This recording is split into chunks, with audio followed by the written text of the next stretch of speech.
আসসালামু আলাইকুম সবাইকে টিআর আশিক একটু স্বাগতম। আশা করি আপনারা ভালো আছেন। আলহামদুলিল্লাহ আমিও ভালো আছি। আপনারা একটা জিনিস অনেকেই জানেন না, যেটা হলো বিসিআরডি ভ্যাকসিনটা আমরা কি কারণে করি। এই বিসিআরডি ভ্যাকসিনটা আমরা মূলত করি হলো আপনার 5 দিনের দিনে, 5 থেকে 7 দিনের দিনে বিসিআরডি ভ্যাকসিনটা আমরা করি। এটা হলো কি কারণে করি, এটা হলো রানীক্ষেতের কারণে করি। এই বিসিআরডি ভ্যাকসিনটা হলো রানীক্ষেতের কারণ। আর রানীক্ষেতের লক্ষণগুলো কি কি সেটা আপনাদেরকে আজকে আমি এই ভিডিওতে বলে দিব ইনশাআল্লাহ।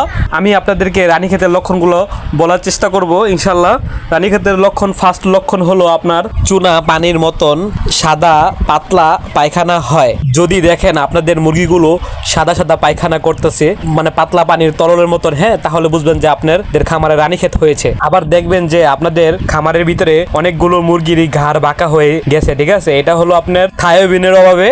হ্যাঁ, থায়োবিন নামে একটা ওষুধ আছে, থায়োবিনের অভাবে। আর না হলে আপনার বুঝবেন যে রানীক্ষেত হয়েছে আপনার খামারে, ঠিক আছে, কারণ রানীক্ষেতেও ঘাড় বেঁকা হয়ে যায়। আবার দেখবেন যে আপনার মুরগির ডানা ঝুলে গেছে, হ্যাঁ, না হলে মুরগিগুলো ঝিমাচ্ছে, তাহলে বুঝবেন যে আপনার রানীক্ষেত হয়েছে। আবার দেখবেন যে আপনার এই মুরগিগুলো হা করে নিঃশ্বাস নিচ্ছে, তখন বুঝবেন যে আপনার এই রানীক্ষেত হয়েছে আপনার খামারে, ঠিক আছে। আবার দেখবেন যে আপনার খামারে মুরগিগুলো খাবার কম খাচ্ছে, আপনাদের খামারের মুরগিগুলো যদি পেট ফুলে যায়, মুরগিগুলো বমি করে, তখন বুঝবেন যে আপনাদের খামার রানীক্ষেত হয়েছে। আরেকটা কথা হলো, আমি এতক্ষণ আপনাদেরকে যা বললাম এগুলো হলো রানীক্ষেতের লক্ষণ। আপনাদের খামারে যদি এগুলো লক্ষণ দেখা যায়, তাহলে আপনারা দ্রুত ডাক্তারের পরামর্শ নিয়ে চিকিৎসা করুন, তাহলে ইনশাআল্লাহ আপনাদের মুরগিগুলো সুস্থ হয়ে যাবে। আর 5 থেকে 7 দিন বয়সের বাচ্চাকে যদি আপনি বিসিআরডি ভ্যাকসিনটা করাই দেন, তাহলে রানীক্ষেতের ভয়টা কম থাকে। আবার আপনি এই 26 থেকে 28 দিনের ভিতরে এই বিসিআরডি ভ্যাকসিনটা করাই দিবেন, ইনশাআল্লাহ আপনাদের মুরগিগুলো সুস্থ থাকবে, রানীক্ষেতের লক্ষণ কম থাকবে, রানীক্ষেত হওয়ার চান্স খুবই কম, মানে হবেই না ইনশাআল্লাহ।